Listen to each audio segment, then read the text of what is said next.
Ish, banyaknya order hari ni.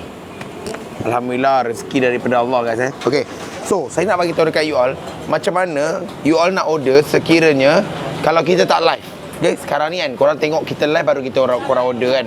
Bila kita live baru you all order. Bila kita live baru you all order. Okay, so guys, mari datang dekat sini. Baik kat sini. Okay, so abang kak, you all boleh tengok dekat sini Awak search je WPK Seafood. Okay, WPK Seafood Malaysia. Awak tekan sini. Nampak tak kita punya showcase ni? Awak tekan je showcase ni.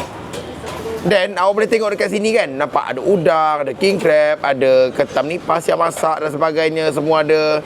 Awak just tekan buy. Contoh awak nak beli king crab, awak sini tekan sini. Buy now sajalah. Okay, itu saja. So untuk masakan pula, kalau macam awak nak siap masak, kita operasi pukul 11 pagi sampai 8 malam.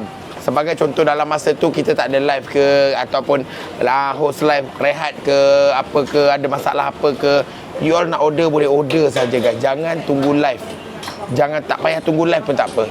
Order je dekat dalam kita punya beg kuning tu, okey, dekat kita punya showcase tu. Tak kisah awak nak hidup ke, awak nak mentah ke, sama saja. Okey, so abang akak jangan lupa kalau nak order boleh terus masuk dekat kita punya profile, okey, dan klik je kita punya showcase. Assalamualaikum.